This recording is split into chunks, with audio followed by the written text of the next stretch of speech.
Hello everybody, today is April 9th, 2023, and this is my experiment investing $1 a day in 10 different cryptocurrencies and $1 a day in 55 different dividend stocks. You see the dotted white line, you see the start of the day. It's going to be trending in a downward state. We'll look at a 1 week period, we can see right here also, it's been kind of trending in a downward state. Look at the 1 month period, but it actually tells a different story because it's actually been trending in an upward state. We look at the 3 month period, we can see right here it's been going up, and then it went down, and then it's been kind of going up again. We can see right here January 6, 2023 is the first time investing in my life. February of 2023 is when everything started going down, and then they started to bail out Silicon Valley Bank, and then Credit Suisse went under, and then a bunch of other banks, and then the Fed decided to raise interest rates by 0.25%, and then all of a sudden right here it started to shoot back up. It started to shoot back up mainly because of cryptocurrencies, because people believe this is a hedge against inflation, and so this is what they're doing. If you enjoyed this content, please feel free to leave me a comment, smash the like button, don't forget to subscribe. I'll be posting a minimum every Monday and every Friday, and sometimes throughout the week. Now, one of the things that are hot topics that are coming on right now is central bank digital systems. And so central bank digital systems is definitely a thing it's going to happen for the world. And I believe it has to happen for the world. And in a sense, it's very similar technology to cryptocurrencies. But when people are like, well, why do we need cryptocurrencies? Why do we need a digital currency? Well, with the digital currency, it allows transactions to happen instantly and much more faster. If you look at the bank system, right? And the bank, when you purchase something with a credit card or something, it's more of a loan or IOU and to confirm that we're going to pay something. Where if they input a central bank digital system, payments can happen instantly. Like the cash moves from one place to another. Kind of like how cryptocurrencies are working right now. Except cryptocurrencies are always on a blockchain, where central bank digital systems will be owned by each government and each own housing of how they actually work with the system. Now, you don't have to take my word for it. I'm just some random person on YouTube explaining what's happening and what's planning to happen. They didn't plan to release it until January, or not January, but 2026. But it may come a lot sooner because, the Fed and the US government and everybody wants to have more control over all your money and who's doing what. Now, the benefits of it for people that are poor, they can instantly just give you money and then you can start spending it. The downsides of it is they have more control over what you're possibly buying or possibly doing. Now, you'll see a lot of controversy if you were to research and look it up, but there are definitely a lot of good things for it. Like, think about today's day and age. Computers and video games and everything else. In the start of the, very, very beginning of it, when you look at it, people used to rag on computer games. Oh, people are going to get bored of it and eventually go out and play. The old newspaper articles and other things like that, you used to say video games are not the future, or computers, everyone's going to go back to doing these other things. Well, the day and age of things to move faster, in this case money, to move faster around the world, because we're not just talking about the US, we're talking about the world economy for a digital currency. China has already implemented it. Now, some of the downsides of this, and I'm not trying to vote either way here. I'm just trying to give out information, educate people so they understand that what possibly is going on is they one of the things they did was they put a timestamp of how much you had to spend this money in a certain amount of time, or you're not going to have it anymore. You're not going to use it anymore. Well, the government, U.S. government, they're never going to do this. Well, look at history. They did the same thing when they took away gold. If you held on to gold and you didn't turn it in, you were fined 10,000 or I don't remember the exact amount of money, and then you were put in jail. Right? You up to 10 years of jail time if you didn't return all the gold back to the government. Will they make the same mistakes as they did back in history? Well, if you really do look at history, history tends to repeat itself. Now, I've never been a really big history buff. I've never really looked at history or looked at the history books I went to school, right? And yes, I got education, but it was never something my thing of really trying to do my research in history. So don't take my word for it. I could totally be wrong. I'm just regurgitating what I learned and what I read in different articles here and there, or listening to other people or reading other books. But I could be remembering things wrong. Because you remember I talked about the telephone game. Some people read, and they if you have the telephone 20 people and the first person gives a message, but the time it reaches the 20th person, the message could be completely different compared to what it was first brought up in the beginning. So you should really do your own research and look it up. But really look at history. history does tend to repeat itself. And so things that have happened in the past tend to happen again today because either people forget them or they didn't know about history, or because there's a lot of people that don't look at history. They just look at today and now, which is kind of how the world is for a lot of people.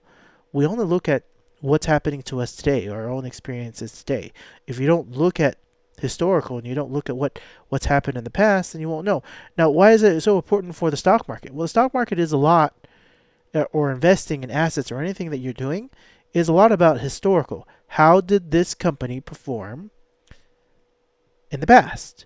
Now here in the Robinhood app, they only give up to 5 years. But if you look far back, right, you go 20, 30 years back in the past for every single company, it will tell you a completely different story. And I really do believe that, unless you actually do your own research and look at these companies and see how they did farther back in the past, will you actually have a better sense of the company and where it's going and how long have they been around, right? Because if I come down here and we look at Coca-Cola, it's been around for a very, very long time. If I can find KO right here, Coca-Cola, I only can look at the past 5 years. In the past 5 years, they've been doing pretty good, right? Kind of looks like it's kind of constantly going up. And in a sense, they kind of have been always constantly going up. And Coca-Cola has been around for a very, very long time. If we come over here and we look at Coca-Cola, they've been around since 1886. Over 100 years ago. 120, 140 years ago almost. 134-ish. 32. Don't quote me on math. But they've been around for a long time, right? And so if they've been around for this long, they're probably a company that's pretty stable and pretty good to invest in my own sense, right? I'm not telling you to buy or sell any of your assets. I'm just giving you my own opinion of what I am doing and just showing what I am doing here. And so, yeah, I think Coca-Cola will be around for quite some time. And historically, seems like a pretty good company. Now, that's not to say that tomorrow they may not, be here anymore. But I believe that they'll be here for quite a while. Same thing for like Campbell Soup. If you've watched or at least when I was a kid, they've been around since the 1800s as well. And Campbell Soup's been around for a pretty long time. So if you're looking for long-term safe investments, and then a lot of people say to invest in companies that you believe in, or maybe you grew up with, or you believe will help you in some way. And that's a true statement as well. If you have that friendship, that meaning between each company, and you really feel that this company speaks to you in some sense or form, you're more likely to stick with it for the long term. And some of these companies, I admit, I've never heard of them or never seen them, but I did my own research for the historical, and you have to build those relationships with them and really know if you're going to stick with it or not. And I know I mentioned in some of my other videos, build friendships, build friends with your companies. That's an important step to build that brand or build that sense of this is going to be my friend. Hanes brand, I grew up with Hanes, Hanes underwear, Hanes clothing. And they've been around also for 100 years.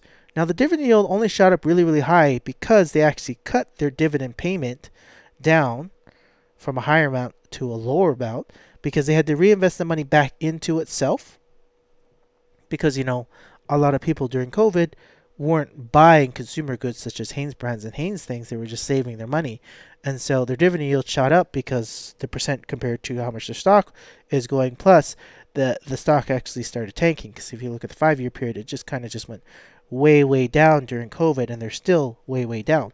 But I believe, and that gets me excited because this is an opportunity where maybe they will eventually get back up there. I'm not expecting it to happen for at least a couple of years, 3 to 5 years, maybe longer. But now is a good premium time to buy in at $1 a day, I think, to get myself back into, maybe a very, very decent company that's been around for a very, very long time. So there's those type of things to think about if you're going to be investing or you're planning to start investing for whenever you want to. Now, I'm just one of those beginner investors. Only started back in January 6, 2023. I'm not that experienced. I'm learning as I'm going, and I'm doing it very slowly in a safer way for me, which is just $1 a day in each one of these. And I'm playing it kind of like a video game in a sense of if I go to the arcade, I stick my money into the arcade, and then once my money's in, I don't ever plan to see it again. And I'm playing this game and going and moving through it. And as I get better and better and better, learn more and more, I can then rebalance my investments onto what I actually want to invest in. For example, if I come over here and we come back here and we can look right here, we can see that I'm 35% in finance, 23% in energy, water, and then 18% in consumer goods, and so on and so forth. Now, what the experts say, or a lot of people say when I do my own research, is they say you should only have 20% in each one of these different categories. Now, the main reason why finance is so heavy, in a sense, if we come back over here, I also did my own research on this one as well.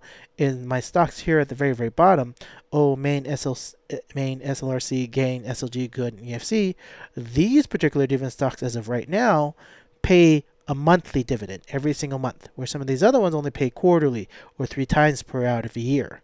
So I have these ones, in which these ones are all finance ones, and so that's why the finance category is a little bit higher. It's because I have it that way, and I was trying to get a dividend payment almost every single day of the month. Now, my April payments are not going to look the same as all these other ones, because you come over here to dividends, you can already see the month of April. It's kind of already declared. We're already moving into the month of May. But some of these ones have already been declared, and then I got some of my payments in April. But my payments in March were a significant amount. I had a whole bunch of different payments in March. And everyone was like, oh, these are just pennies. Well, pennies add up. And they add up to quite a bit. Got almost like $12 in the month of March from just my investments. Now, people are like, oh, $12, that's no big deal. If you're kind of like me, and you've never invested in your life, and you only stick your money in the bank, $12 is a huge amount, right? Because if you stick your money in the bank, you put it in a savings account, maybe you'll see like $3 to $5 increase out of the entire year. And I already saw $12 increase in 1 month, and I only have $4,737 in there. People, oh, I don't even have $1,000. I don't even have $300 in the bank. If you don't have that much money in the bank, you really got to think about changing your life. It's like, oh, tell me, I have no idea what you have no idea what you're talking about. You've never been in that situation. I have been in a situation. I want to empathize with anybody that's been in a horrible, bad situation. So bad where you're homeless, you have no money, living on the road.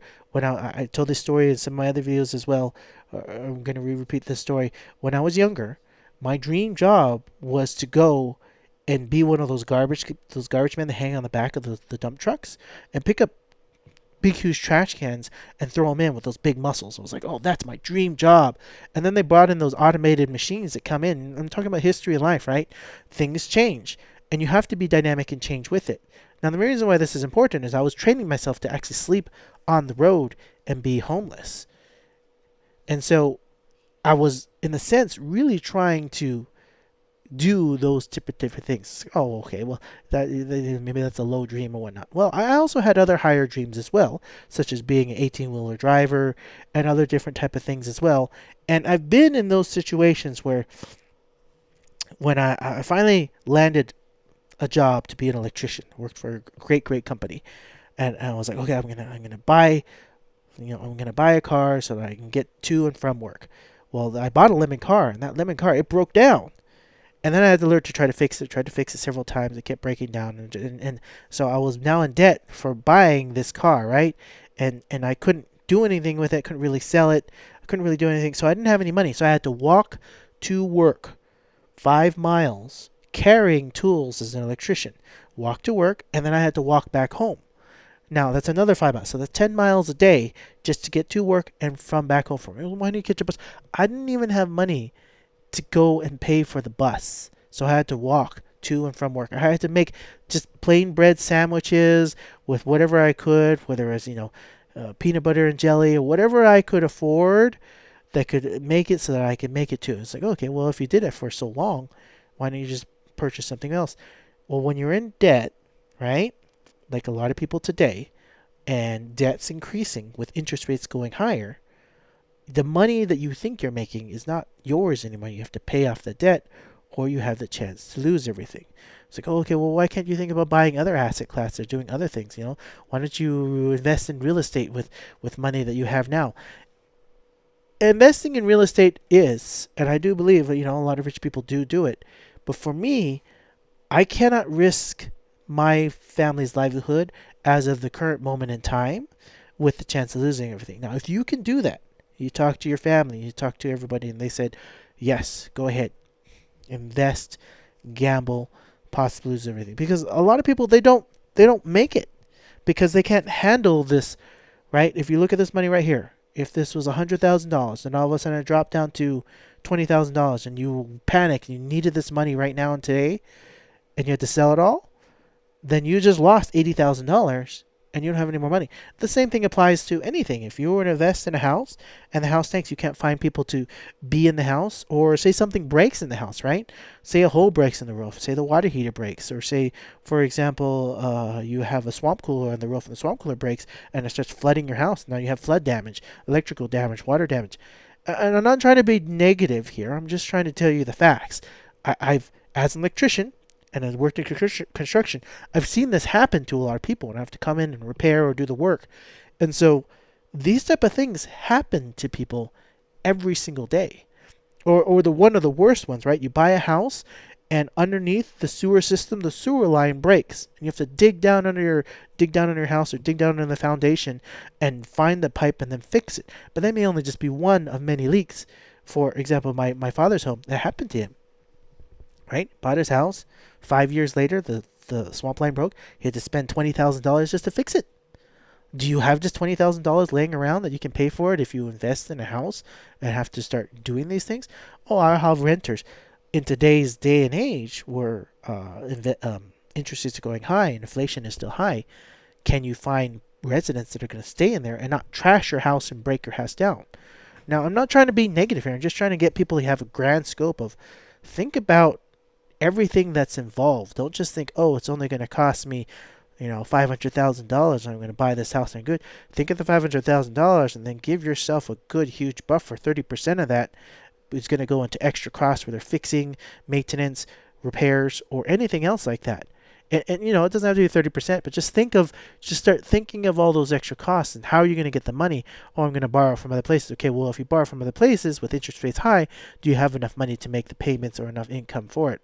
So a lot of real estate or anything is a lot of math and a lot of handling these emotions. And everybody's human. Everybody has the emotions of up and down, and it's all about, can I keep my emotions in check? And can I make sure I have enough? And it's not just the emotion part. You have to be able to make enough money so that you can afford and pay everything off. It's like, oh, okay. Every single game is different. Everything that you do in life can change and be differently when you're starting to think about all these different things. Oh, I don't even have $300 in the bank. Well, that's where I would go back to my other story of my own life, my own personal experience. Find ways to save more money. People that are rich or people that are successful are literally just glorified savers. They have found ways to save money. Oh, save money? What do you mean? If you're going out to eat, you're buying the new phone, or you're buying that new car, or maybe it's not a new car, a used car, buying a used phone, or buying all the new technology, or buying whatever it is, whether it's clothes, fancy, whatever it is you're purchasing, ask yourself, do you really need this? And then also apply a concept to your life, which I heard a line which feels really, really important. If you can't afford 5 of them, you shouldn't be buying 1 of them. And I like to take it a step further. If you can't buy 10 of them, you shouldn't really be buying 1 of them, because if you really can't afford, what are you talking about? Well, if you can't buy 10 tacos because you can't afford it, it's not enough money in your pocket, you probably shouldn't be buying 1 taco at the moment. Or if you can't afford 10 phones, maybe you shouldn't be buying, just that 1 phone. Maybe look for a cheaper option, a used phone, a friend, a family. There's tons of extra phones laying around. Maybe they're willing to sell it to you at a huge, huge discount. All right, and a car as well. I've never had the newest, nicest car. I've always had the most junkest piece of garbage that you can possibly buy, and I've had to learn to fix them up and get them working to get from point A to point B.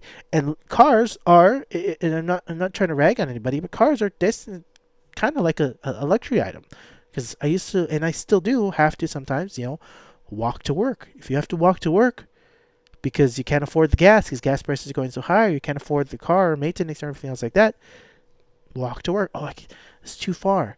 Well, then you can bike, or you can take the bus. You can take, if there's railroads or underground subways, whatever it takes to get from your job to or your place to next, so however you're making income. Maybe you're not working a job, maybe you're an entrepreneur. However you're making your income, find ways to save money, because that's what every business is doing. Every business owner, and even today, which is very important, they're cutting costs. I've just somehow sidestepped the third layoff from my company this year alone as they reorganize and restructure. I just lost my manager last week. I just lost half my team. And so I'm surprisingly, I'm still here. And that's not to say, the next quarter, as everything changes, they're going to rebalance and try to cut costs and cut corners again. So you have to think about the same thing in your own life. You yourself are a business. How do you get yourself to be successful? And if it's just the water you're drinking or the food you're eating, I want to have enough rice and beans. I once talked to this person who lived, not one person, I've talked to many people like this, but they live paycheck to paycheck. And I was like, okay, well, why can't you have rice and beans? I don't like rice and beans. What about potatoes? I don't like potatoes. Find the cheaper items that last a long time. Potatoes fill you up, make you last for a long time. Peanut butter, jelly, bread, things that you can think of. Make it a variety. Don't just buy all the same thing. Make it a variety. It's the same thing that I'm applying here. 55 different dividend stocks, 10 different cryptocurrencies.